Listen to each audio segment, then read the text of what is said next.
Hello students, आज हम लोग कार्बोनिल कंपाउंड के लेक्चर नंबर 3 में हैं। और आपको याद होगा कि पहले लेक्चर में मैंने है ना ये बताया था कि कार्बोनिल कंपाउंड्स की प्रिपरेशन कैसे होती है। सेकेंड लेक्चर में मैंने उनका मैकेनिज्म बताया और कुछ रिएक्शंस बताए थे कि कार्बोनिल कंपाउंड जो है अमोनिया से या NH2Z से, वाटर से, अल्कोहल से, सोडियम बाइसल्फाइड से कैसे रिएक्ट करते हैं, ठीक है ना, HCN से कैसे रिएक्ट करते हैं, कैसे साइनोहाइड्रिन बनता है। इस लेक्चर को, जो कि लेक्चर नंबर 3 है, मैं पूरी तरह से डेडिकेट कर रहा हूं है ना एल्डोल कंडेंसेशन को। एल्डोल कंडेंसेशन एक बहुत ही इंपॉर्टेंट रिएक्शन है, तो आपको जानना इसको जरूरी है, ठीक है। तो इसलिए पूरा लेक्चर ही एल्डोल है ना कंडेंसेशन के ऊपर है, ठीक है। तो लेक्चर 3 कहेंगे इसे, और इस लेक्चर का नाम है एल्डोल कंडेंसेशन।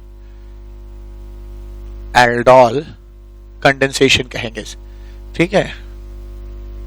एल्डोल क्या होता है मैं बताऊंगा। एल्डोल कंडेंसेशन एक रिएक्शन है, ठीक है, और इसको वही एल्डिहाइड्स या कीटोन्स देते हैं जिनके पास कम से कम एक अल्फा हाइड्रोजन होना चाहिए हो, ठीक है।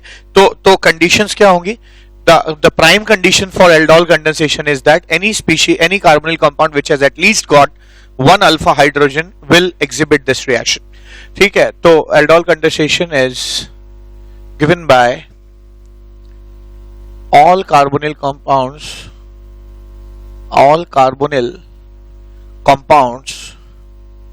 which have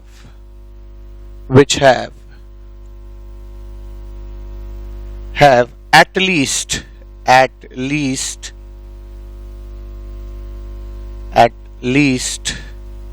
one alpha hydrogen, ठीक है, अल्फा हाइड्रोजन। अब इसका क्या मतलब हुआ? इसका मतलब कि अगर एल्डिहाइड है, ठीक है, वैसे तो अल्फा हाइड्रोजन का मतलब मैंने हमेशा समझाया आपको, ठीक है। तो एल्डिहाइड है, तो एल्डिहाइड जो ग्रुप है वो जिस कार्बन से जुड़ा होता है उसको अल्फा कार्बन कहते हैं, और उससे जुड़े हाइड्रोजन को हम लोग अल्फा हाइड्रोजन कहते हैं। तो ये वाला हाइड्रोजन जो है वो अल्फा हाइड्रोजन हो जाएगा, ठीक है।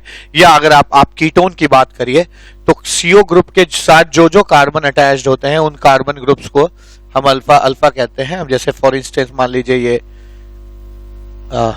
पेंटेन 3 ओन है, तो याद रखिए इस जो कीटोन ग्रुप है उससे जुड़े जो भी कार्बन होते हैं उनको अल्फा कार्बन कहते हैं, और उससे जुड़े हाइड्रोजन्स को हम लोग क्या कहते हैं, है ना, अल्फा हाइड्रोजन कहते हैं, ठीक है, अल्फा हाइड्रोजन कहा जाता है, ठीक है। तो वो कार्बोनिल कंपाउंड जिनके पास कम से कम एक अल्फा हाइड्रोजन होता है वो एल्डोल कंडेंसेशन देते हैं।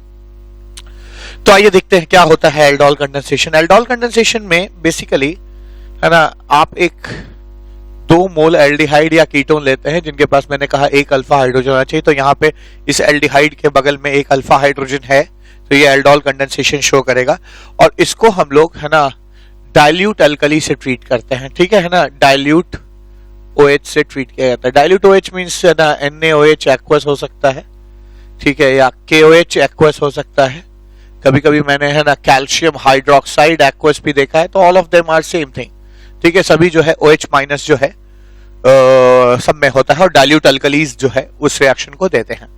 तो आइए इसका मैकेनिज्म देखा जाए। तो पहली चीज, फर्स्ट केस क्या होगा कि मैकेनिज्म है ना, तो पहला केस फर्स्ट। मैं केस फर्स्ट इसलिए कह रहा हूं क्योंकि मैकेनिज्म में कैसा केस, मैकेनिज्म में केस मैं इसलिए बना रहा हूं ताकि आपके दिमाग में ये आने से पहले मैं उसको आंसर करना चाहता हूं। OH जो है वो दोनों की तरह एक्ट कर सकता है, एक न्यूक्लियोफाइल की तरह और एक बेस की तरह, ठीक है। तो दोनों की तरह एक्ट करा के देख लेते हैं कौन कैसे एक्ट करेगा, कैसे एल्डोल कंडेंसेशन होगा। न्यूक्लियोफाइल की तरह एक्ट करेगा तब होगा कि बेस की तरह एक्ट करेगा तब होगा, ये हम लोग को पता चल जाएगा, ठीक है। तो पहले मैं case first, when OH minus acts as nucleophile, ठीक है। तो जब भी OH माइनस न्यूक्लियोफाइल की तरह एक्ट करता है उसको मैं फर्स्ट केस कह रहा हूं, ठीक है, उसको मैं फर्स्ट केस कह रहा हूं। तो अगर आप है ना चाहते हैं कि ये न्यूक्लियोफाइल की तरह एक्ट करे तो ऑफ कोर्स एल्डिहाइड और कीटोन जो है वो न्यूक्लियोफिलिक एडिशन देते ही हैं, तो OH को पहले उसी तर्ज पे एक्ट करना चाहिए। तो OH जब भी न्यूक्लियोफाइल की तरह एक्ट करेगा यहाँ अटैक करेगा, क्योंकि आप जानते हैं कार्बोनिल कंपाउंड का ये कार्बन जो है इलेक्ट्रॉन डेफिशिएंट होता है, और कार्बोनिल कंपाउंड न्यूक्लियोफिलिक एडिशन देते भी हैं। तो ये बॉन्ड ऐसे टूट जाएगा, यहाँ क्या बनेगा, CH3CO माइनस, और साथ में H और साथ में OH हो जाएगा।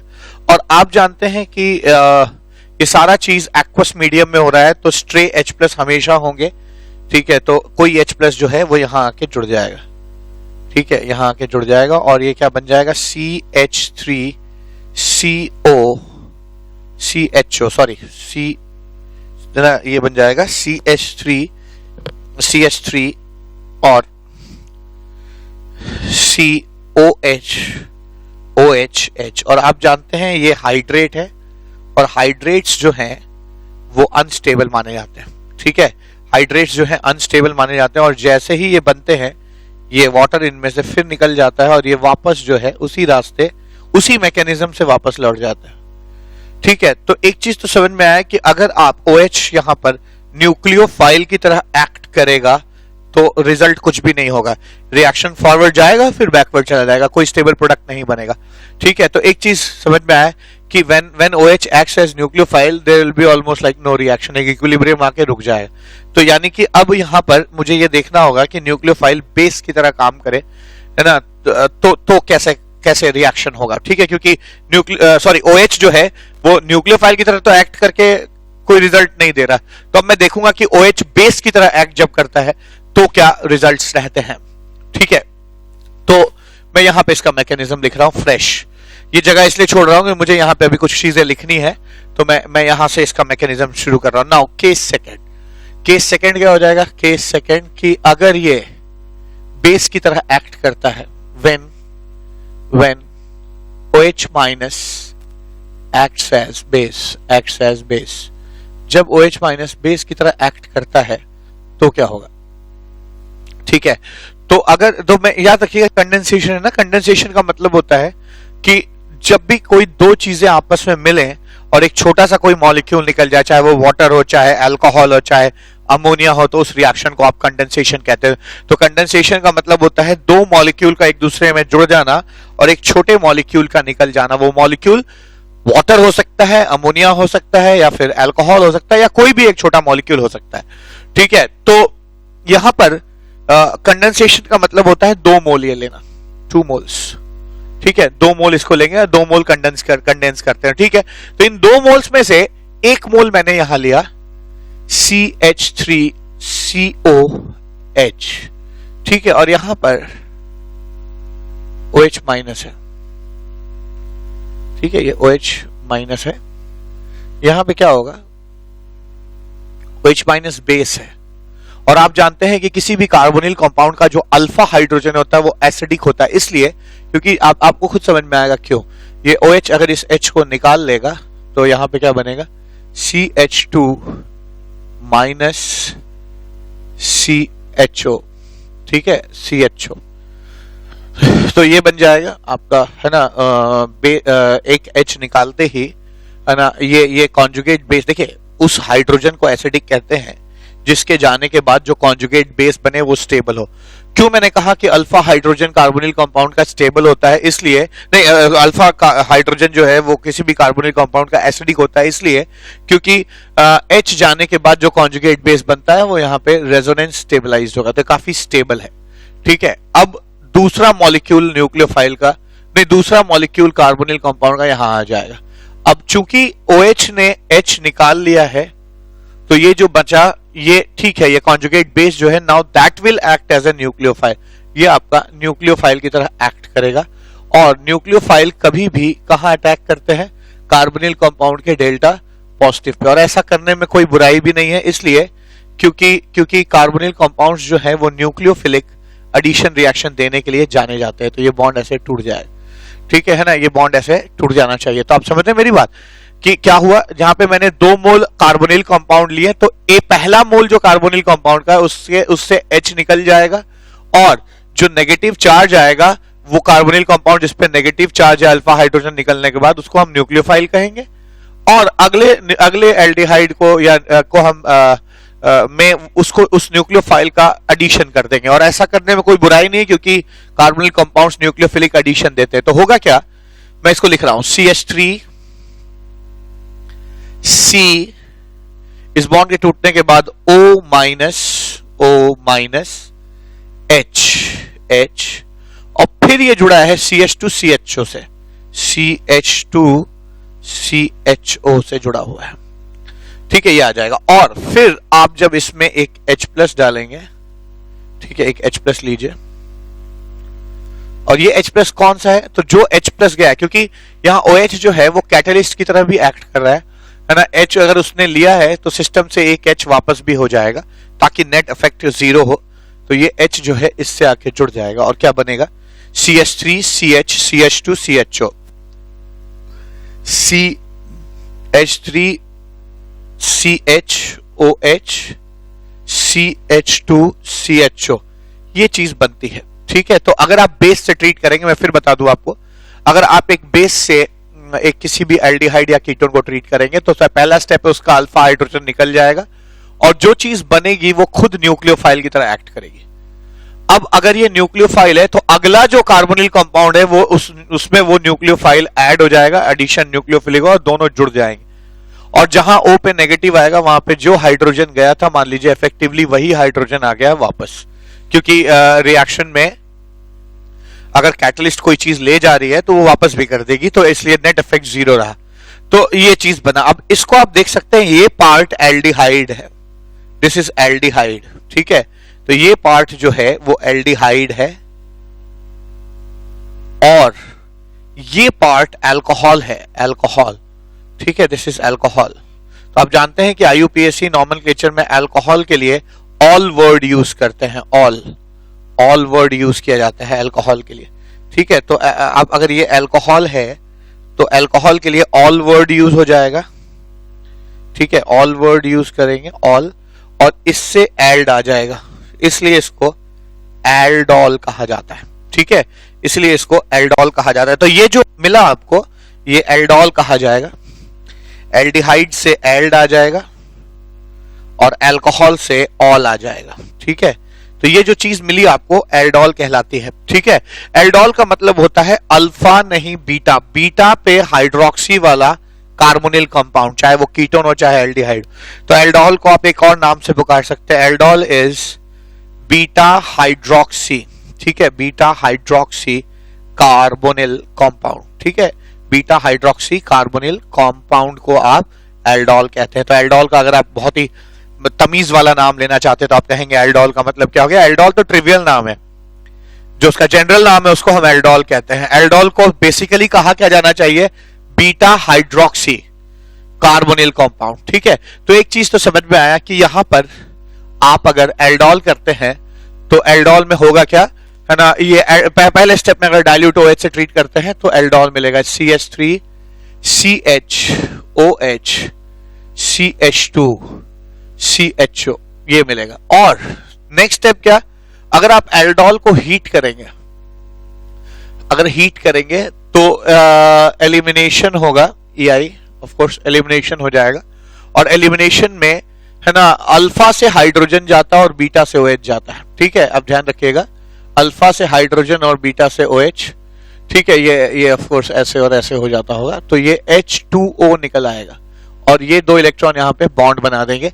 तो क्या मिल जाएगा आपको, CH3 CH double bond CH CHO ये मिल जाएगा। ठीक है, तो याद रखिए ये जो एल्डोल मिला है ना, कि हमने एक कीटोन एक एल्डिहाइड लिया, उसका अल्फा हाइड्रोजन निकाला, उसको न्यूक्लियोफाइल बनाया और उस न्यूक्लियोफाइल को हमने किसी और कार्बोनिल कंपाउंड में दूसरे एल्डिहाइड में ऐड किया, चीजें एडिशन हो गई, H+ आ गया, ये मिला एल्डोल।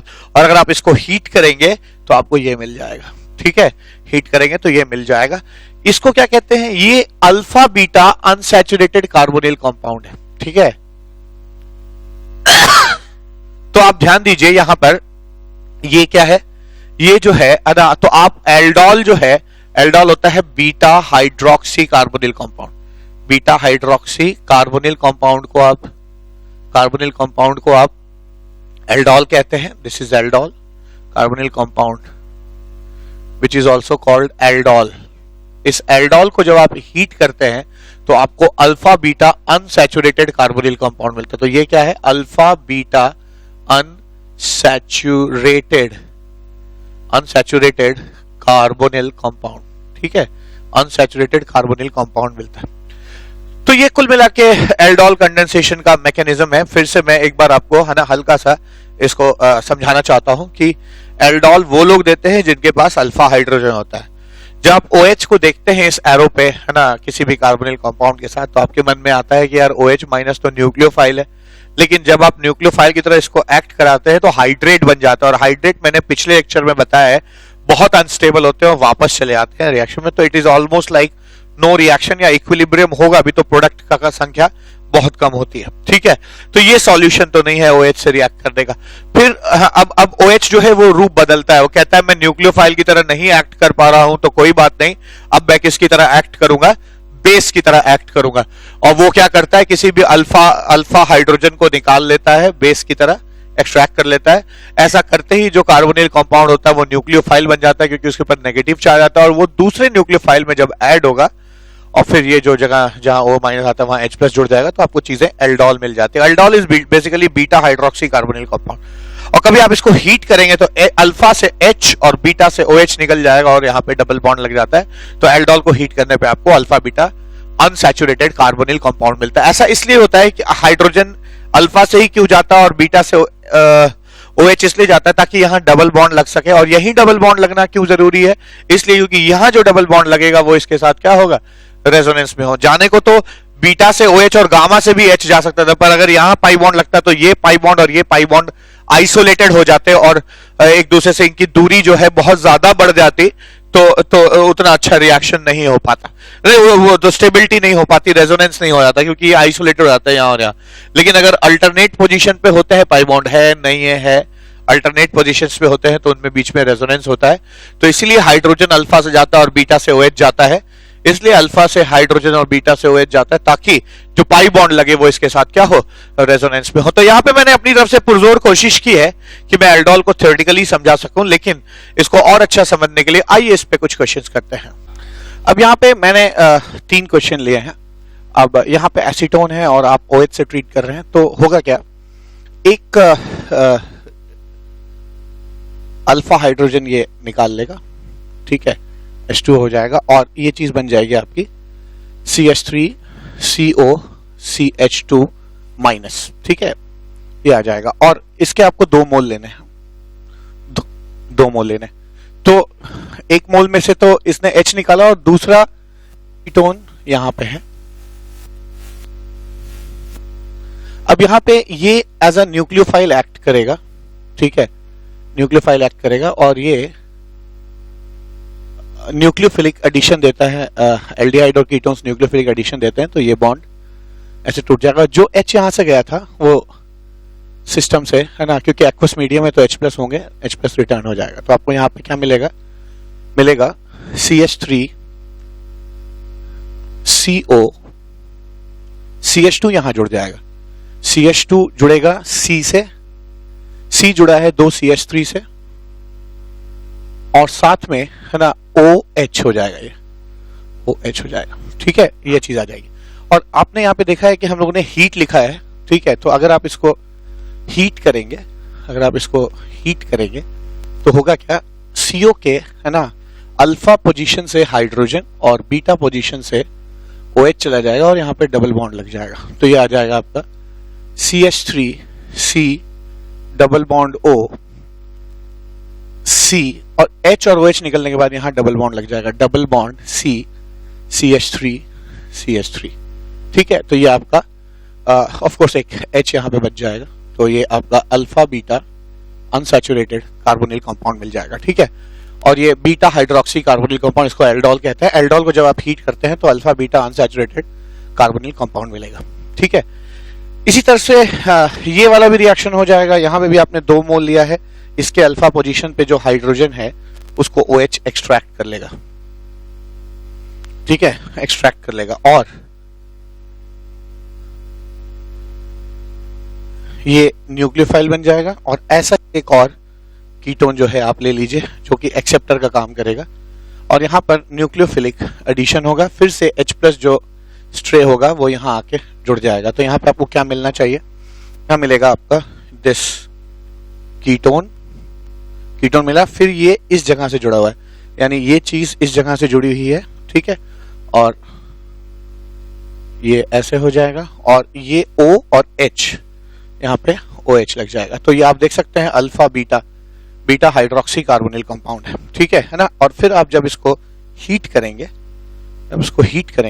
तो आपके अल्फा से H और बीटा से OH निकल जाएगा और यहाँ पे एक डबल बॉन्ड लग जाना चाहिए, तो ये चीज आपको मिल जाएगी। क्या? C double bond O double bond, और ये एक साइक्लोपेंटेन इससे जुड़ा हुआ मिल जाएगा आपको। ये आपका alpha beta unsaturated carbonyl compound है। CO के बगल वाला अल्फा और ये बीटा अनसैचुरेटेड कार्बोनिल कंपाउंड हो जाएगा। इसी तरीके से अगर आप इसको लेंगे तो ये एक एल्डिहाइड है, 2 मोल लेंगे तो एल्डिहाइड का अल्फा जो हाइड्रोजन होगा अगेन उसको OH जो है वो एक्सट्रैक्ट कर लेगा, तो आपको यहाँ पर C double bond O negative मिल जाएगा। और साथ में ऐसा ही एक और मॉलिक्यूल आप ले लीजिए ऐसे, और इसका न्यूक्लियोफिलिक एडिशन करिए। सेम एक ही चीज है, बार बार करने से आपको याद हो जाएगा। एक ही चीज है कि पहले आप हाइड्रोजन निकाल के एक कार्बोनिल कंपाउंड को न्यूक्लियोफाइल बना दीजिए और दूसरे में ऐड कर दीजिए, तो ये चीज जो है ऐसे आ जाएगी। क्या? O, ठीक है। और फिर ये चीज इससे जुड़ी हुई है, तो यहां से जुड़ी हुई है, तो आप इसको ऐसे भी, इसको मैं पलट के लिख रहा हूं ऐसे, और ये चीज जुड़ जाएगी इससे, और ये यहां से इससे जुड़ा हुआ है और इसके साथ एक CHO ग्रुप और है, ठीक है। तो ये चीज जहां से जुड़ी हुई है इससे एक CHO ग्रुप और है, और साथ साथ ये जब यहां जुड़ा तो बॉन्ड टूटेगा तो OH लग जाएगा यहाँ पे, तो ये आपका OH आ जाएगा यहाँ पे, ठीक है। तो आप देख सकते हैं, अगर आप नंबरिंग करना चाहें तो आप देख सकते हैं 1 2 3 4 1 2 3 4, और ये 2 से यहाँ जुड़ा हुआ है तो 1 2 2 से यहाँ जुड़ा हुआ है, और 1 2 3 4 1 2 3 4 ये चीज मिल जाएगी। ये आपका एल्डोल है, क्योंकि है ना ये कार्बोनिल कंपाउंड के अल्फा नहीं बीटा हाइड्रोक्सी कार्बोनिल कंपाउंड है। और अगर आप इसको हीट करेंगे तो अल्फा से H और यहाँ से OH जाएगा और यहाँ पे एक डबल बॉन्ड लग जाएगा, तो बेसिकली आपको मिलेगा क्या? ऐसे, है ना, ये हो जाएगा। यहाँ पे CHO ग्रुप जुड़ा होगा, ठीक है, और यहाँ पर एक डबल बॉन्ड लग जाएगा, ठीक है। तो ये आपका एल्डोल प्रोडक्ट मिल जाएगा इस तरह से। तो अब तक हम लोगों ने यहाँ पे 3 क्वेश्चन देखे हैं, आइए और क्वेश्चन देखते हैं। अब यहाँ पे क्वेश्चन नंबर 4 में आप देखिए कीटोन एक एल्डिहाइड है, ठीक है। तो यहाँ पर आप जब भी ऐसा केस आए जहां पे आपको 2 लोगों के बीच में चूज करना है, तो जो ज्यादा रिएक्टिव कार्बोनिल होगा, ठीक है, ऐसे तो सभी प्रोडक्ट बनेंगे, ये न्यूक्लियोफाइल वो उसमें ऐड हो जाए, ये न्यूक्लियोफाइल बनके इसमें ऐड हो जाए, तमाम प्रोडक्ट्स बनेंगे। लेकिन अगर आप चाहते हैं कि जो है कि जो मेजर प्रोडक्ट है वो बने, तो मेजर प्रोडक्ट के लिए हमेशा ध्यान रखिए जो ज्यादा रिएक्टिव होता है वो एक्सेप्टर का काम करता है। तो यहाँ पे आप जानते हैं एल्डिहाइड ज्यादा रिएक्टिव होता है क्योंकि इसका डेल्टा पॉजिटिव ज्यादा होगा, यहाँ जो डेल्टा पॉजिटिव हो ज्यादा होगा, क्यों? क्योंकि ये थोड़ा ही घट रहा है, जबकि इधर कीटोन में ये दोनों तरफ से ज्यादा घट जाएगा। तो जो जिसका डेल्टा पॉजिटिव ज्यादा होता है, ऐसा मैंने लेक्चर नंबर 2 में सिखाया भी आपको, ठीक है, कि कैसे रिएक्टिविटी जज करते हैं। तो यहाँ पर ये ज्यादा रिएक्टिव है तो ये एक्सेप्टर का काम करेगा, और ये वाली पार्ट जो है वो न्यूक्लियोफाइल का काम करेगा। तो OH जो है वो यहाँ से हाइड्रोजन निकाल लेगा और यहाँ नेगेटिव आ जाएगा, और ये न्यूक्लियोफाइल यहाँ ऐड हो जाएगा, ये बॉन्ड टूटेगा और H+ आकर इससे जुड़ जाएगा। तो आपको प्रोडक्ट क्या मिलेगा?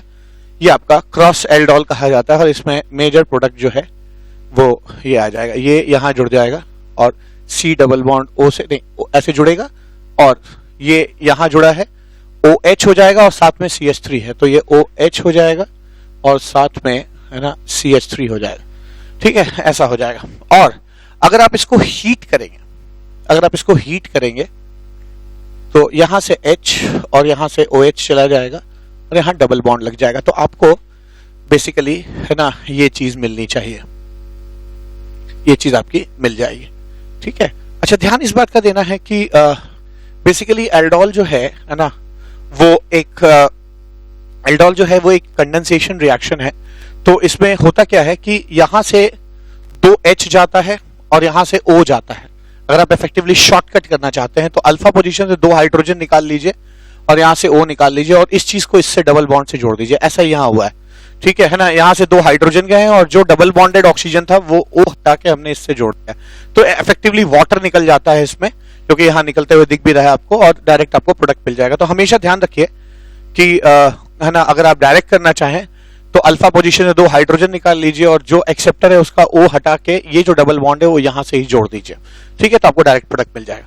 अब यहाँ पे आपको दो चीजें हैं, दोनों कीटोन है, ठीक है, दोनों कीटोन है, लेकिन ये ज्यादा रिएक्टिव है इसलिए क्योंकि इसका delta positive as it is है, जबकि इसका डेल्टा पॉजिटिव जो है काफी जाएगा, क्योंकि रेजोनेंस जब होगा इसका ये पाई बॉन्ड इधर जाएगा तो इलेक्ट्रॉन इधर आने की वजह से इसकी डेल्टा पॉजिटिविटी काफी घट जाएगी, तो ये कम रिएक्टिव है। ठीक है, तो जो ज्यादा रिएक्टिव होता है वो एक्सेप्टर का काम करता है, और जो कम रिएक्टिव होता है वो न्यूक्लियोफाइल का काम करता है। तो अब हमें हाइड्रोजन निकालना है। अल्फा से अगर हम हाइड्रोजन निकालेंगे तो जो कॉन्जुगेट बेस बनेगा उसके सिर्फ 2 रेजोनेटिंग स्ट्रक्चर होंगे, पर यहाँ पे अगर हम अल्फा बीटा गामा से निकालेंगे तो ये इसके साथ और ये उसके साथ 3 रेजोनेटिंग स्ट्रक्चर होंगे।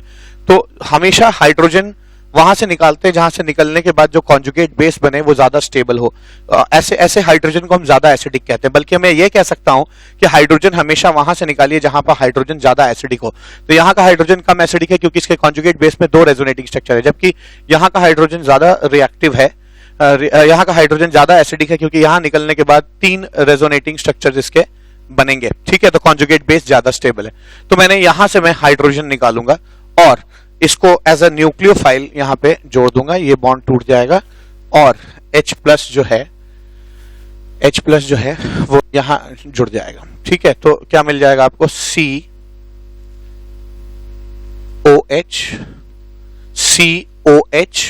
फिर ये CH3 है ही, और ये चीज यहां जुड़ी है, यानी ये चीज। अब मैं इस मॉलिक्यूल को यहां लिख रहा हूं पहले। ठीक है, इस मॉलिक्यूल को ऐसे लिखा मैंने, ऐसे, और ये चीज जो यहां की थी, ठीक है, ये पॉइंट इससे जुड़ जाएगा, यानी ये चीज इससे जुड़ जाएगी, तो ये आपको प्रोडक्ट मिल जाएगा।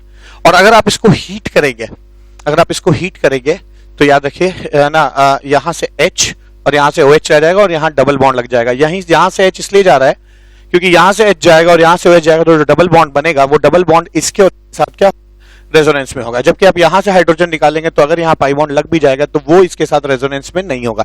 तो यहां पर क्या होगा, हाइड्रोजन यहां से और OH यहां से निकाल के आप यहां डबल बॉन्ड लगा सकते हैं। तो फाइनल जो इसका प्रोडक्ट आएगा वो कुछ इस तरह का होगा, ऐसे C डबल बॉन्ड O, यहां डबल बॉन्ड और यहां डबल बॉन्ड, और जहां ये डबल बॉन्ड बना है वहां पे 2 CH3, तो एक CH3 हो गया, एक CH3 ऊपर बना दीजिए, ये आपका फाइनल प्रोडक्ट आ जाएगा। ऐसे आप यहां देख सकते हैं कि ये जो एल्डिहाइड है, ये कीटोन एल्डिहाइड हमेशा ज्यादा रिएक्टिव माने जाते हैं। तो जो ज्यादा रिएक्टिव होगा वो एक्सेप्टर की तरह काम करेगा और कम रिएक्टिव है वो न्यूक्लियोफाइल की तरह काम करेगा। यहां से हाइड्रोजन निकालिए, अल्फा हाइड्रोजन यहाँ एसिडिक है क्योंकि ये इसके साथ रेजोनेंस में होगा, और ये चीज आप यहाँ जोड़ सकते हैं। ठीक है, और एक H प्लस जो यहां से निकला है इफेक्टिवली वही H प्लस यहां पे आके जुड़ जाएगा। तो क्या मिलेगा आपको, बेंजीन रिंग है, साथ में C डबल बॉन्ड O है, ये चीज जो है यहां जुड़ जाएगी और फिर CH2OH हो जाएगा, है ना। तो ये कार्बन जो है C से जुड़ा है ना, और जिसके साथ OH जुड़ा हुआ है, ऐसा हो जाएगा। और अगर आप इसको हीट करेंगे, तो ये चीज आपकी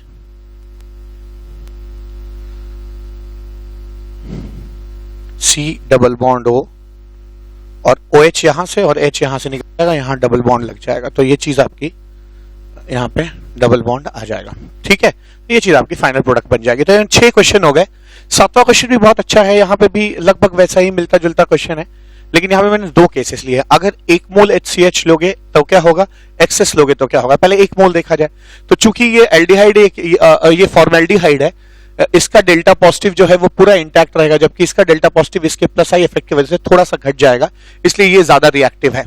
ठीक है, तो जो ज्यादा रिएक्टिव होता है वो एक्सेप्टर की तरह एक्ट करता है। ठीक है, एक्सेप्टर की तरह एक्ट करता है। तो यहाँ पे क्या होगा, यहाँ से हाइड्रोजन निकाल लीजिए, ये OH जो यहाँ पे आपने लिया होगा, ये OH यहाँ से H निकाल देगा और यहाँ पे नेगेटिव चार्ज आ जाएगा, और ये चीज यहाँ जुड़ जाएगी और ये चीज ऐसे टूट जाएगी और यहाँ पे H प्लस जो है इससे जुड़ जाएगा। तो क्या मिला आपको, मैं यहां से लिख रहा हूं CH2OH, ठीक है, और फिर ये CH2CHO बन जाएगा, ये ऐसे हो जाएगा। ठीक है, अगर आप ऐसे लिखना चाहें तो, अगर आप बॉन्ड लाइन नोटेशन में नहीं लिखना चाहते हैं, आप डायरेक्टली इसको कार्बन और हाइड्रोजन के टर्म्स में लिखना चाहते हैं तो भी आप लिख सकते हैं। ये हो जाएगा CH2OH और साथ में CH2 और फिर CHO बन जाएगा, ये चीज आ जाएगी। ठीक है, पर अगर आप इसको एक्सेस लेते हैं, अगर आप इसको एक्सेस लेंगे तो होगा क्या, करिए।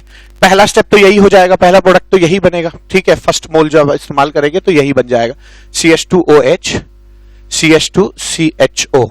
ठीक है, फिर आपको फिर HCHO यहां पे मौजूद है, CHO मौजूद है यहाँ पे, और इस अल्फा से फिर हाइड्रोजन चला जाएगा, OH है यहाँ पे ऑफ कोर्स, ठीक है। और ये यहाँ जो नेगेटिव चार्ज आएगा ये फिर न्यूक्लियोफाइल की तरह यहाँ अटैक करेगा और ये बॉन्ड टूट जाएगा, और H+ जो यहाँ से इफेक्टिवली निकला है वो यहीं जुड़ जाएगा, ठीक है। तो क्या हो जाएगा ये CH2OH, CH2OH,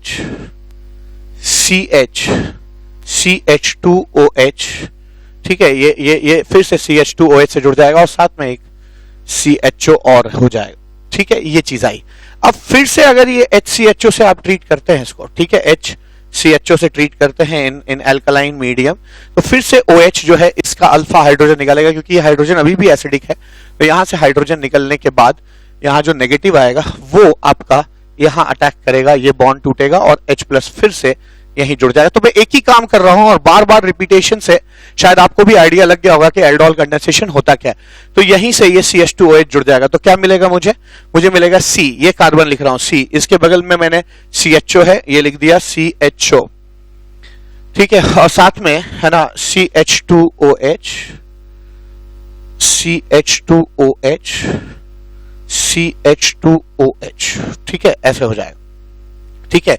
ये आपका प्रोडक्ट मिलेगा। तो क्या सीखा हमने, अगर आप एक्सेस ले लेंगे तो जितने अल्फा हाइड्रोजन है सब बारी बारी से एक एक बार जाएंगे और एक एक बार फिर से इससे जुड़ेंगे। तो पहली बार एक हटा, ये जुड़ा, ठीक है ना, तो ये मिला आपको। फिर यहां 2 हाइड्रोजन थे, एक हटा फिर जुड़ा तो ये बना, फिर यहां एक हाइड्रोजन था वो हटा और फिर जुड़ा, तो सारे हाइड्रोजन यहां से एग्जॉस्ट हो गए और सब जगह CH2OH जो है वो जुड़ जाएगा। तो यहाँ पे मैंने लगभग 8 क्वेश्चन आपको है ना एल्डोल कंडेंसेशन पे करा दिया है। आइए 9th क्वेश्चन देखते हैं। तो अब तक हम लोगों ने ना इंटरमॉलिक्यूलर एल्डोल देखा, सेल्फ एल्डोल भी देखा जहां एक ही मॉलिक्यूल अपने जैसे के साथ एल्डोल देता है। एक देखा मैंने हम लोगों ने जिसमें 2 अलग अलग मॉलिक्यूल्स एल्डोल देते, तो उसमें जो ज्यादा रिएक्टिव होता है वो एक्सेप्टर होता है और जो कम रिएक्टिव होता है वो न्यूक्लियोफाइल की तरह एक्ट करता है। और 2 तरह का देख लिया हम लोगों ने, सेल्फ एल्डोल देखा और क्रॉस। ये तीसरा है जहां पे इंट्रामॉलिक्यूलर एल्डोल है। अब एक ही मॉलिक्यूल के अंदर 2 कार्बोनिल ग्रुप हैं, यहां कैसे करते हैं, तो फिर वही करेंगे, एक हाइड्रोजन निकालेंगे और उसको ऐड करेंगे। अब देखिए यहां से हाइड्रोजन निकालने के बाद ये जब यहां ऐड होगा तो 1 2 3 4 कार्बन की रिंग बनेगी। यहां से ये भी अल्फा ये भी अल्फा, और यहां से निकलने के बाद 6 कार्बन की रिंग बनेगी। और आप जानते हैं मैंने कन्फॉर्मेशनल आइसोमरिज्म जब मैं पढ़ा रहा था तो मैंने आपको बेयर स्ट्रेन थ्योरी बताई थी। बेयर स्ट्रेन थ्योरी के हिसाब से जो है वो रिंग ज्यादा स्टेबल होगी जो 6 कार्बन की होगी, उससे कम होती है 5 कार्बन की, उससे कम 4 कार्बन की। तो यहाँ 6 कार्बन की रिंग काफी स्टेबल होगी। तो एक काम करते हैं, यहाँ से OH जो है एक हाइड्रोजन निकाल लेगा, यहाँ से OH जो है एक हाइड्रोजन यहाँ से निकाल लेगा और ये चीज जो है वो यहाँ पे क्या हो जाएगी, ऐड हो जाएगी, ठीक है। तो हाइड्रोजन यहां से निकला और ये यहां पे ऐड हो गया एज ए न्यूक्लियोफाइल, ठीक है। ये टूटा और जो हाइड्रोजन निकला था इफेक्टिवली है ना मीडियम में स्ट्रे हाइड्रोजन होंगे वो यहां जुड़ जाएगा। तो क्या बनेगा, आइए इसको नंबरिंग कर देते हैं, है ना, इसकी नंबरिंग कर देते हैं। यहीं से शुरू करते हैं, 1 2 3 4 5 6, 6 फिर 1 से जुड़ा हुआ, 1 से एक और CH3 जुड़ा हुआ है।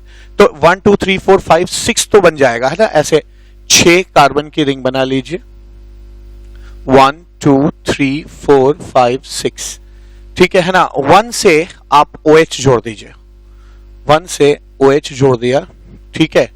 और 1 से OH हो गया 2 3 4 5, 2 3 4 5 5 से डबल बॉन्ड O जुड़ जाएगा, ठीक है, जैसा कि यहाँ है। और 6 से OH जुड़ जाएगा और OH जहां पे जुड़ा है वहां से एक CH3 भी जुड़ा हुआ है, ठीक है। तो यहाँ पे एक CH3 जुड़ जाए, ठीक है। और अगर आप इसको हीट करेंगे तो याद रखिए कार्बोनिल के अल्फा से हाइड्रोजन जाता है और बीटा से अल्फा इस कार्बोनिल का अल्फा ये है, बीटा ये है, यहां से H जाएगा और यहां से OH जाएगा और यहां पे डबल बॉन्ड लग जाएगा।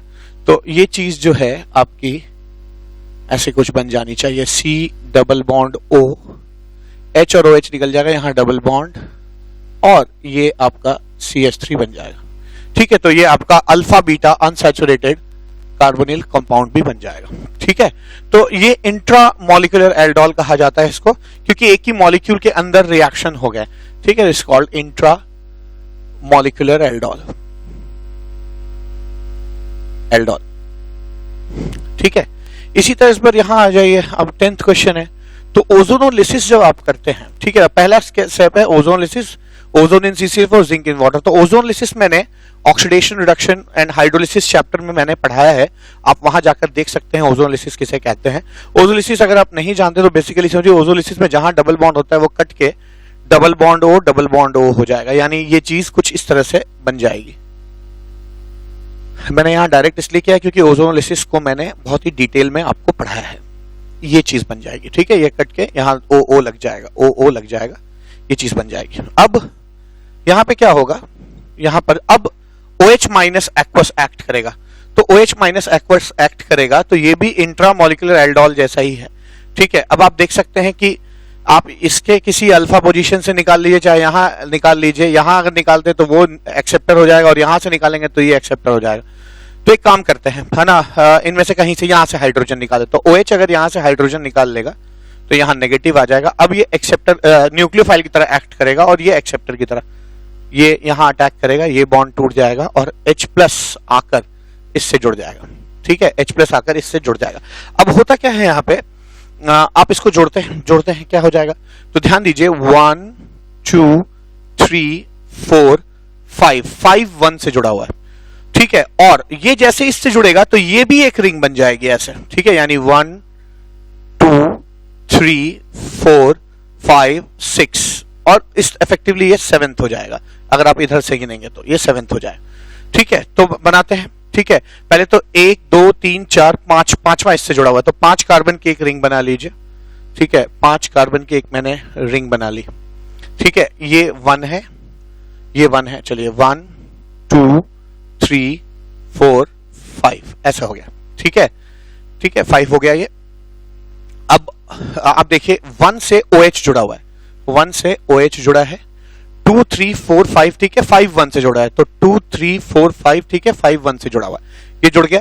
अब एक और रिंग बनेगी जो 1 से शुरू होगी, इसी 1 से शुरू होगी, 1 2 3 4 5 6, और जो हमारा पुराना 5 था उसको मैं 7 कह रहा हूं, यानी यहां कुछ ऐसा होगा क्या, ये OH यहां तो जुड़ा हुआ ही है। अब यहां से एक रिंग बनेगी 1 2 3 4 5 6 और 7th जो है वो 5th से ही जुड़ जाएगा यहाँ पे, ठीक है ना। तो ध्यान दीजिएगा 1 2 3 4 5 6 1 2 3 4 5 6 और 6 भी, इसको 7 हटा दीजिए, 6 भी पुराने 5 से जुड़ा है तो 6 पुराने 5 से जुड़ा हुआ है, ऐसा हो जाएगा। और 6 से डबल बॉन्ड O होगा तो यहाँ पर 6 से डबल बॉन्ड O हो जाएगा, ये चीज मिलेगी। अभी भी ये एल्डोल है क्योंकि कीटोन के बगल में अल्फा होता है, उसके बीटा पे OH है, तो ये बीटा हाइड्रोक्सी कार्बोनिल कंपाउंड है। अब अगर आप इसको हीट करेंगे, ठीक है, अगर आप इसको हीट करते हैं तो अल्फा, इसका अल्फा ये है, अल्फा से H जाएगा, अल्फा से H चला जाएगा और बीटा से OH चला जाएगा, H और OH हट के यहां डबल बॉन्ड लग जाएगा। तो आपको क्या मिलेगा, आपको बेसिकली ये मिलना चाहिए, ये 5 कार्बन की रिंग मिलेगी, ठीक है, 1 2 3 4 5 6 और ये 7, ठीक है ना, 1 2 3 4 5 6 और फिर ये जुड़ जाएगा, ठीक है। ध्यान दीजिएगा, मैं फिर से नंबरिंग कर दे रहा हूं, 1 2 3 4 5 1 2 3 4 5 6 से आप देख सकते हैं डबल बॉन्ड जुड़ा हुआ है, यहाँ डबल बॉन्ड हो जाएगा और 6 के बगल में जो 5 और 1 है उसमें H और OH जाने की वजह से डबल बॉन्ड बन जाएगा, तो ये आपका एक डबल बॉन्ड यहाँ पे बन जाएगा, ठीक है। तो ये आपका एक और एग्जाम्पल हो गया इंट्रा मॉलिक्यूलर एल्डोल का, लेकिन ये एक स्टेप पीछे से है। आप इस मॉलिक्यूल को पाने के लिए भी आप इसकी क्या कर रहे हैं, ओजोनोलिसिस कर रहे हैं और तब फिर इसके बाद एल्डोल कर रहे हैं, ठीक है। तो ऐसे यहाँ पे आइए, क्वेश्चन नंबर 11 है ये। अभी क्वेश्चन नंबर 11 में क्या है, 11 में है ये बॉन्ड टूट जाएगा, O लग जाएगा ऐसे, ठीक है। ओजोनोलिसिस में यही होता है, डबल बॉन्ड कट के O लग जाता है, तो डबल बॉन्ड O, ठीक है, ये चीज लग जाएगी और ये आ जाएगा, ठीक है, ये बना। अब आप इसको जब OH से ट्रीट करेंगे तो फिर से यहां इंट्रामोलिकुलर एल्डोल होना चाहिए। क्या होगा, अगर आप यहां से अल्फा से हाइड्रोजन निकालते तो उसमें ऐड हो जाएगा, यहां से निकालेंगे तो इसमें ऐड हो जाएगा। चलिए मैं OH यहां से हाइड्रोजन अगर निकाल लेगा तो यहां पर नेगेटिव आएगा और ये अल्फा हाइड्रोजन जो है एसिडिक होता है इसलिए निकल जाता है, क्योंकि H निकलने के बाद जो कॉन्जुगेट बेस बनेगा वो इस डबल बॉन्ड O के साथ रेजोनेंस में होगा। H निकलने के बाद ये चीज जो है वो यहां जुड़ जाएगी, बॉन्ड टूट जाएगा और H+ जो है वो यहाँ जुड़ जाएगा, ठीक है ना, H प्लस आके जुड़ जाएगा। तो क्या होगा, आप इसकी नंबरिंग कर लीजिए, 1 2 3 4 5 फिर 1 से जुड़ा है और साथ में एक CHO ग्रुप जुड़ा है। तो पहले 1 2 3 4 5 कार्बन की रिंग तो बनी चुकी है, तो 1 2 3 4 5 कार्बन की रिंग बन गई, ठीक है ना। 1 पे O है, 1 पे डबल बॉन्ड O है, ठीक है ना। 1 2 3 4 5 फिर 1 से जुड़ा हुआ है, 5 फिर 1 से जुड़ा हुआ है और 5 से CHO जुड़ा हुआ है, तो 5 से यहां पर CHO जुड़ा हुआ है, ठीक है। ये चीज मिल जाएगी आपको, ये भी एक तरह का इंट्रामोलिकुलर एल्डोल है। और अगर आपने इसको हीट किया, ठीक है, अच्छा सॉरी, यहाँ पे ये बॉन्ड टूटा है और H लग जाएगा, तो यहाँ पे सॉरी OH हो जाएगा, हाइड्रोक्सी। तो आप देख सकते हैं ये अभी भी है ना alpha beta substituted beta hydroxy carbonyl compound है। और अगर आपने इसको हीट किया, अगर आपने इसको हीट कर डाला, हीट किया, ठीक है, तो अल्फा से हाइड्रोजन और बीटा से OH निकल जाएगा और यहां डबल बॉन्ड लग जाएगा। तो ये चीज जो है आपकी ऐसे आ जानी चाहिए, यहां डबल बॉन्ड लगेगा और ये चीज आपकी CHO बन जाएगी, ठीक है। तो ये आपका हीट करने में बन जाएगा। तो ये भी एक तरह का सिमिलर रिएक्शन था, जैसे क्वेश्चन नंबर 10th किया वैसे ही क्वेश्चन नंबर 11th भी था। लास्ट नहीं है, लेकिन और भी क्वेश्चंस कराऊंगा, पर अभी फिलहाल इसके बाद मैं आपको कुछ और भी बताऊंगा, ठीक है। तो फिलहाल ये क्वेश्चन करते हैं, लास्ट क्वेश्चन, ठीक है। क्या है, अब देखिए यहाँ पे ये एल्डिहाइड्स हैं जो ज्यादा रिएक्टिव है और ये कीटोन है लेस रिएक्टिव। जो लेस रिएक्टिव है वो न्यूक्लियोफाइल बनते हैं, जो मोर रिएक्टिव है वो एक्सेप्टर बनते हैं। तो आप एक काम कर सकते हैं, इसके अल्फा से हाइड्रोजन निकाल लीजिए यहां से, और ये न्यूक्लियोफाइल की तरह यहां एक्ट करेगा, ये बॉन्ड टूटेगा और जो H प्लस आएगा, ठीक है, जो H प्लस आएगा वो आपका यहां जुड़ सकता है ना। उसी तर्ज पर यहां से भी नेगेटिव निकाल लीजिए और यहां पर इसको जोड़ दीजिए, इसको तोड़ दीजिए। तो दोनों दो एल्डोल हो रहे हैं यहाँ पे, एक अल्फा इसका, एक अल्फा इसका, दो कीटोन यहाँ है, दो एल्डिहाइड यहाँ है। तो इसका अल्फा हटा के वहां जोड़ सकते हैं और इसका अल्फा हटा के यहाँ जोड़ सकते हैं, इफेक्टिवली फिर वैसा ही होगा। यहाँ का जो H प्लस है, ठीक है, वो यहीं पे जुड़ जाएगा और क्या मिलेगा आपको, आपको मिलेगा बेंजीन रिंग है ये ऐसे, COH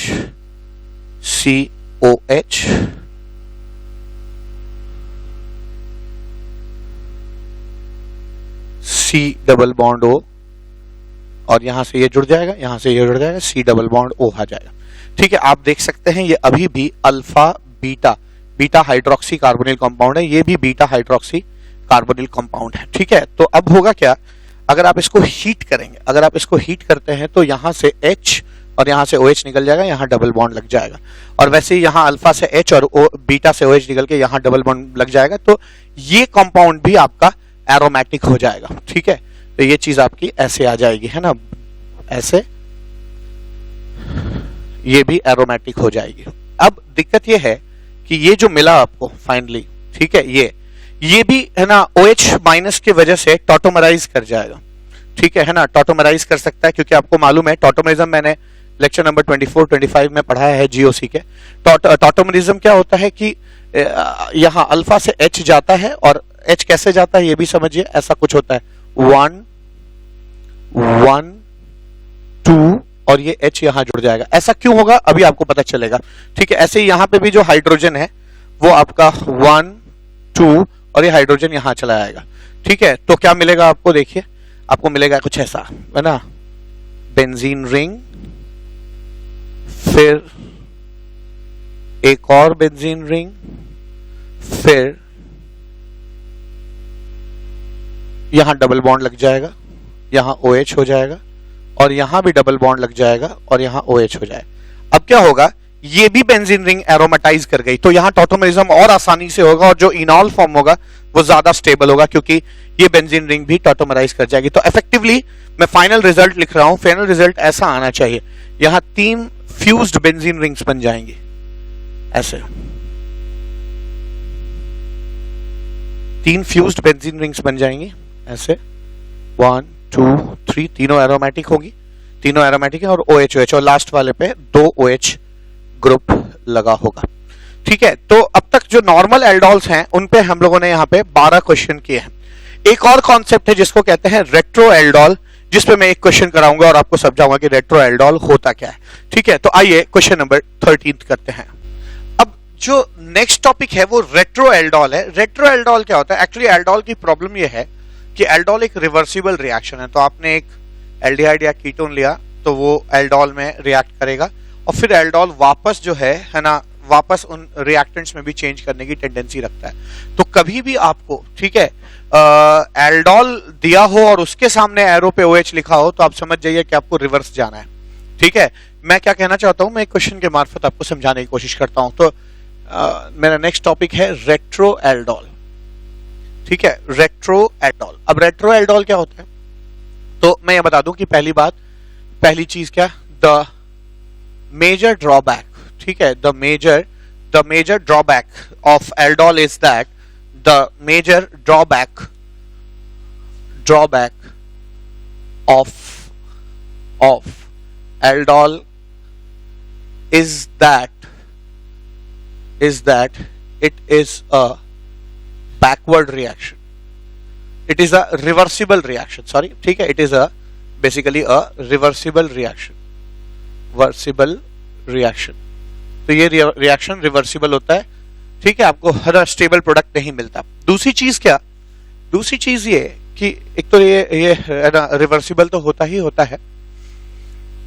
दूसरी चीज क्या है? दूसरी चीज ये है कि कभी भी पहचाने कैसे कि आप रेट्रो एल्डोल का क्वेश्चन मिला है आपको, तो रेट्रो एल्डोल को पहचानने का सबसे अच्छा तरीका ये है कि आपको अगर एल्डोल मिल जाए और उसके सामने OH लिखा है तो समझ लीजिए आपको बैकवर्ड जाना है। ठीक है, तो whenever, ठीक है, तो कभी भी अगर आपको whenever you get an aldol, ठीक है, whenever, जब भी आपको एल्डोल मिल जाए, whenever we get aldol in basic medium, that means it is a retro aldol reaction. तो ध्यान दीजिएगा इस बात का कि अगर आपको कार्बोनिल कंपाउंड एक्वस मीडियम में, बेसिक एल्कलाइन मीडियम में मिल जाए तो आप एल्डोल करेंगे, और एल्डोल अगर बेसिक मीडियम में मिल जाए तो आप रिवर्स जाएंगे। ठीक है, तो अब एल्डोल को आप बेहतर अगर समझना चाहते हैं तो रेट्रो एल्डोल को समझना चाहते हैं तो एक क्वेश्चन करते हैं। मान लीजिए आपके पास एक एल्डोल है, ठीक है, यहाँ पे एक CH3 लगा हुआ है, यहाँ पे एक OH है और यहाँ पे आपको COCH3 है। ठीक है, COCH3 है और ये आपका एक इसके सामने OH लगा हुआ है। ठीक है, तो अब क्या करेंगे आप? तो आप देखिए कि किसी भी कार्बोनिल कंपाउंड के अल्फा नहीं बीटा पे अगर हाइड्रोक्सी ग्रुप जुड़ा है तो बीटा हाइड्रोक्सी कार्बोनिल कंपाउंड को ही हम लोग एल्डोल कहते हैं। ठीक है, तो यहाँ पर रेट्रो होगा, यानी अब एल्डोल में जो जो स्टेप्स आप करते हुए आए हैं वो चीज रिवर्स जाएगी। यानी आप ध्यान रखिए, पहले यहां से H जाएगा, ठीक है, H जाएगा और यहां पर आपका CH3 CO यहाँ पे माइनस होगा। ठीक है, और साथ में CO CH3 हो जाएगा और फिर क्या होगा, ये यहाँ बॉन्ड बनाएगा, डबल बॉन्ड हो, और ये बॉन्ड यहाँ टूट जाएगा और यहाँ जो नेगेटिव आएगा तो जो H आपने यहाँ से निकाला है वो H प्लस जो है वो यहीं आकर जुड़ जाएगा। ठीक है, जुड़ जाएगा तो क्या मिलेगा आपको? आपको मिलेगा ये CH3 C double bond O, ये बॉन्ड टूट चुका है। ठीक है, ये बॉन्ड टूट चुका है, CH2 CO CH3, तो क्या मिलेगा? CH3 C double bond O CH2 ये भी CH2 हो जाएगा कि H आके जुड़ जाएगा, क्या आ जाएगा आपका CH2 CO CH3। ठीक है ना, CO CH3 ये मिलेगा। ठीक है, और फिर अभी आप ये तो मीडियम आपका एल्कलाइन ही, ठीक है, एल्कलाइन मीडियम ही है। ठीक है, तो एल्कलाइन अगर मीडियम है तो फिर इसका फिर एल्डोल होगा। अब की बार वो एल्डोल का 1 2 3 4 5 6 से हाइड्रोजन निकाले, ऐसा क्वेश्चन हमने किया है। अगर हम यहां से हाइड्रोजन निकाल के यहां ऐड कर दें तो हमको फिर से एक नया एल्डोल मिल जाएगा। तो होता क्या है मैं बताता हूं आपको। ठीक है, तो यहां से एक H निकाल दीजिए, यहां से एक H निकाल के यहां नेगेटिव कर दीजिए और ये चीज एज अ न्यूक्लियोफाइल यहां अगर जुड़ जाती है, ठीक है, और H प्लस यहां जुड़ जाता है। ठीक है, तो क्या होगा? जोड़िए 1 2 3 4 5 6 6 कार्बन की रिंग बनेगी, ठीक है ना, 6 कार्बन की रिंग बनेगी। 1 इसको अगर आप कह रहे हैं तो यहाँ पे OH होगा और साथ साथ CH3 होगा, CH3 होगा, ठीक है। 1 2 3 4 5 1 2 3 4 5 पे डबल बॉन्ड O होगा, डबल बॉन्ड O होगा और फिर ये CH2 है ना, तो CH2 और CH2 फिर से 1 से जुड़ा हुआ है, ये चीज मिलेगी और ये चीज आपकी मिल जाएगी। ये भी एक तरह का एल्डोल है, अल्फा है ना, सॉरी अल्फा नहीं, CO के अगर जस्ट बगल वाले कार्बन को अल्फा कहते हैं, तो अगर यहाँ पे मैं कहूं तो ये आपका अल्फा और ये बीटा, बीटा पे हाइड्रोक्सी है तो ये भी एल्डोल है।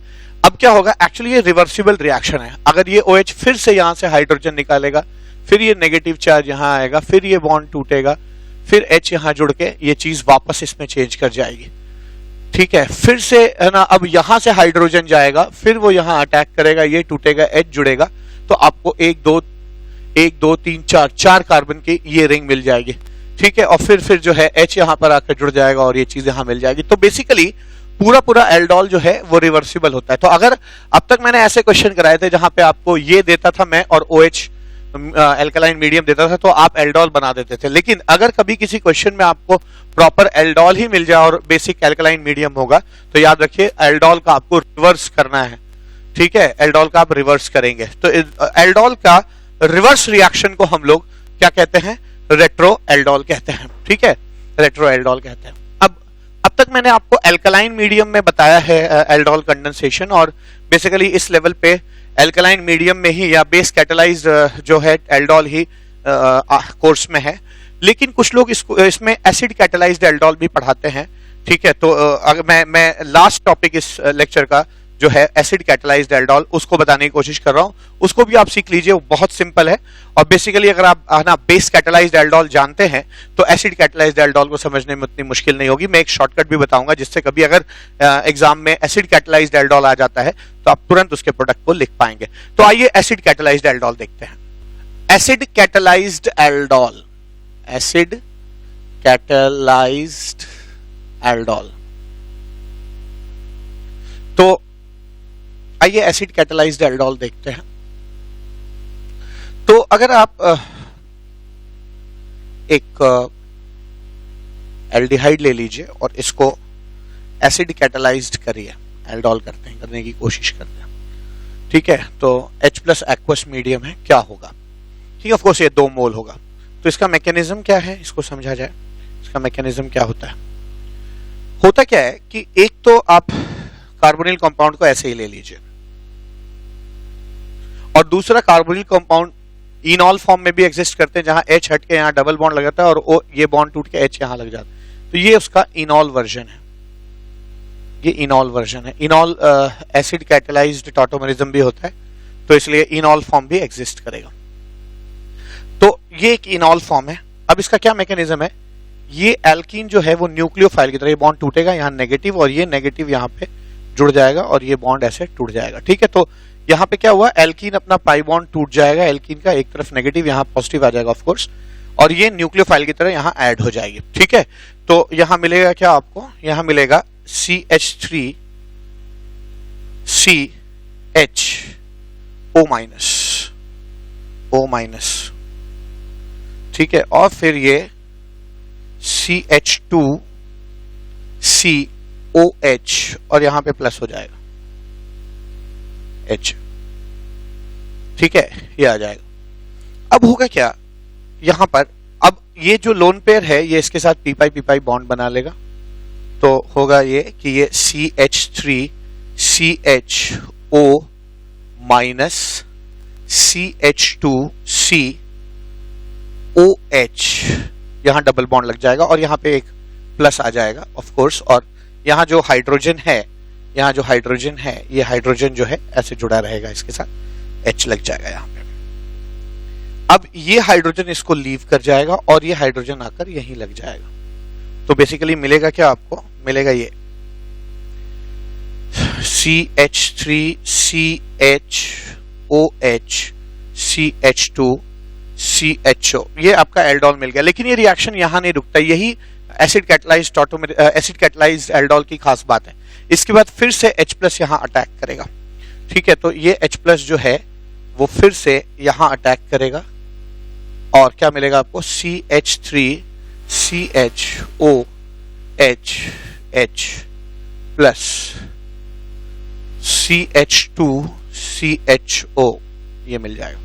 ठीक है, और ये बॉन्ड ऐसे टूट जाएगा, ये बॉन्ड ऐसे टूट जाएगा और यहां मिलेगा आपका CH3 CH, ये वाटर निकल आएगा, CH2 CHO और यहाँ पे प्लस साइन आ जाएगा। अब है ना, चीजों को स्टेबलाइज करने के लिए है ना, क्योंकि ये कार्बोकेटायन अनस्टेबल है तो इसको स्टेबलाइज करने के लिए हाइड्रोजन यहां से लीव कर जाएगा, तो आपको क्या मिलेगा, CH3 CH double bond CH CHO। ठीक है, तो आप ऐसे समझ सकते हैं कि अल्कोहल जो है एसिडिक मीडियम में डिहाइड्रेट कर जाते हैं तो H प्लस यहाँ अटैक करके यहाँ से वाटर निकाल लेगा इफेक्टिवली। चूंकि यहाँ का हाइड्रोजन जो लगा है वो यहाँ पर फिर से रिलीज हो जाएगा, इसलिए यहाँ H प्लस जो है वो कैटलिस्ट की तरह काम कर रहा है, क्योंकि यहाँ से जो ये H प्लस है वो फिर से वापस मिल जा रहा है रिएक्शन में, तो कैटलिस्ट की तरह काम कर रहा है। अब इसमें सीखने वाली बात यह है कि एसिटाइज्ड एल्डोल में अल्फा और बीटा है ना पोजीशन पे डबल बॉन्ड है, यानी आपको directly alpha beta unsaturated carbonyl compound मिल रहा है। तो याद रखिए, जो बेस कैटलाइज्ड एल्डोल होता है उसमें पहले आप OH से रिएक्ट करते हैं तो एल्डोल बनता है, और उसको जब हीट करते हैं तब आपको alpha beta unsaturated carbonyl compound मिलता है। जबकि एसिड कैटलाइज्ड एल्डोल में आपको directly alpha beta unsaturated carbonyl compound मिल जाता है। तो यही ट्रिक है इसमें, ध्यान दीजिएगा कि अगर एसिड कैटलाइज्ड एल्डोल का प्रोडक्ट चाहिए आपको तो बेस कैटलाइज्ड एल्डोल करके उसको हीट करिए, जो आपने सीखा है अब तक। आपको बेस कैटलाइज्ड एल्डोल में महारत हासिल है, मैंने 10-12 क्वेश्चन कराया आपको।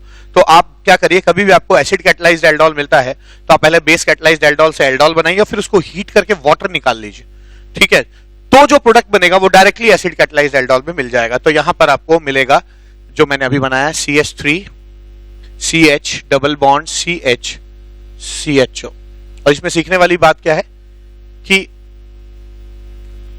In acid catalyzed aldol, in acid catalyzed aldol we directly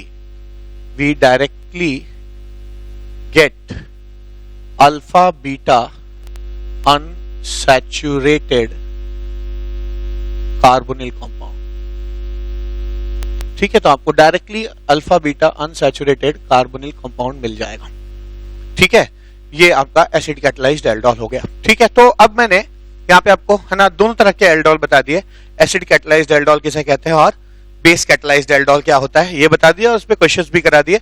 acid catalyzed aldol पे मैं क्वेश्चन इसलिए नहीं करा रहा हूं क्योंकि एसिड कैटलाइज्ड एल्डोल जो है अगर आप कभी आ भी जाता है, जो कि आना रेयर है इसका, लेकिन अगर कभी आ भी जाता है तो आप टेंशन ना लीजिए, आप जो बेस कैटलाइज्ड एल्डोल बनाएंगे उसको हीट करने पे जो बनेगा वही आपका एसिड कैटलाइज्ड एल्डोल का प्रोडक्ट हो जाएगा। ठीक है, alpha beta unsaturated carbonyl compound. तो आज मैंने ये पूरा लेक्चर एल्डोल कंडेंसेशन पे दिया है और ये मेरे ख्याल से सेकंड लास्ट लेक्चर है इस चैप्टर का, है ना। ये जो थर्ड लेक्चर है, सेकंड लास्ट लेक्चर है इस चैप्टर का। अब एक लेक्चर और बचता है जिसमें मैं one of the second most important aldol के बाद सबसे इंपॉर्टेंट रिएक्शन कैनिज़ारो रिएक्शन की बात करूंगा। तो कैनिज़ारो रिएक्शन और जो एक आध रेमिनेंट रिएक्शन इस चैप्टर में बच गए होंगे उनके बारे में मैं लास्ट लेक्चर में बातचीत करूंगा। तो आज इस लेक्चर में इतना ही। Thank you so much, have a nice day.